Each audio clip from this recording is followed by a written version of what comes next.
C'est une fille presque comme les autres, elle arrive le teint frais et le cheveu soyeux, mais elle aboure, mine contrite, elle dénoue son par-dessus bleu marine, en s'excusant, s'enfonce dans une des banquettes de la brasserie Vepler.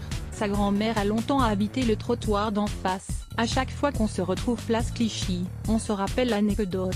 Elle revient d'un rendez-vous professionnel, aux Tuileries. Elle confie avoir pris la ligne 13, une idée de l'enfer pour tous les Parisiens qui l'empruntent. Avant de s'engouffrer dans un taxi pour cause d'incidents voyageurs. On manque de cracher les pépins de notre orange pressée. Marie Drucker dans le métro auront un secret, mais inutile de lui demander si elle est bien la Marie Drucker du JT de France 2.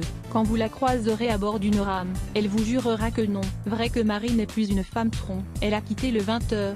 Les lancements ramassés et les poses tout aussi guindées. En juin 2016, paire de Jean Flar et Converse blanches. Sa tenue commando, elle n'arrête plus de courir.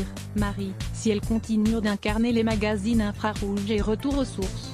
Sur France 2, elle a rendu sa carte de presse pour fonder sa société No School Productions. Documentaire, fiction télé ou grand écran, elle ne s'interdit plus rien. Journaliste de terrain durant plus de 20 ans, elle a l'œil pour évaluer quel projet mérite d'être soutenu ou quelle histoire n'a pas encore été mise en image. Productrice et réalisatrice, elle est aussi maman. Son fils de 3 ans porte le même prénom que son grand-père paternel, Jean Drucker, frère de Michel et ex-patron de M6 disparu en 2003, mais il a les boucles de son papa, Mathias Vichra, directeur général et adjoint de la SNCF.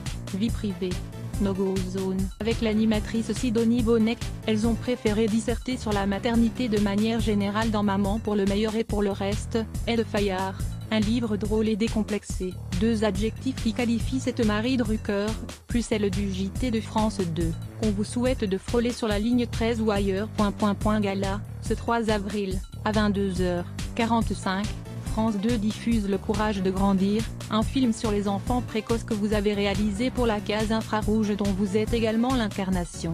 Depuis l'automne dernier, c'était un sujet d'autant plus personnel que vous avez vous-même vécu une scolarité malheureuse. Marie Drucker, je ne dirais pas malheureuse, mais ennuyeuse. Je me suis ennuyée de la première à la dernière seconde. J'en ai beaucoup voulu au système. À mon époque, on ne parlait pas d'enfants surdoués ou précoces. Cela a commencé à apparaître chez nous au début des années 90 seulement. Sur bulletin, c'était cancre. Peut mieux faire ou bon élève. Je ne me suis jamais vraiment sentie à ma place.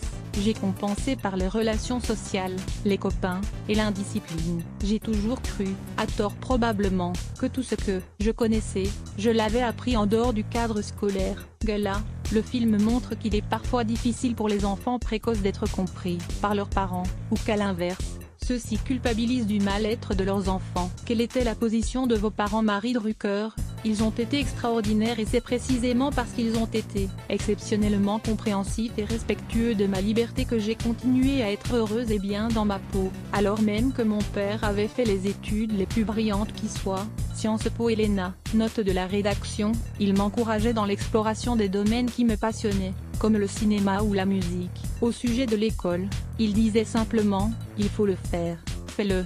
Gala, votre patronyme, comme l'excellence de votre père Jean, ancien PDG d'Antenne 2 et fondateur de M6, furent une liberté ou une contrainte dans votre parcours? Marie Drucker, j'ai mis des années à le comprendre, mais je me suis infligé un devoir d'exigence hors norme. J'ai débuté ce métier très jeune et j'estimais devoir compenser 2 handicaps, ma jeunesse et mon nom. Ce fut un mal pour un bien, car j'ai énormément travaillé. J'acceptais les missions dont personne ne voulait. J'ai ainsi développé une capacité de travail qui a largement compensé celle qui m'avait fait défaut tout au long de mon parcours scolaire. Gala, le courage de grandir, c'est un peu ce qui semble vous caractériser, ces dernières années. Vous avez quitté le fauteuil du JT de France 2 pour vous lancer dans la production et la réalisation. Qu'est-ce qui ne vous plaisait plus ou vous frustrait dans l'exercice du JT? Marie Drucker, ma décision n'est absolument pas liée à l'exercice du 20h en lui-même. Je voulais changer de métier, arrêter le journalisme, aller vers la création. J'avais déjà réalisé 4 films documentaires,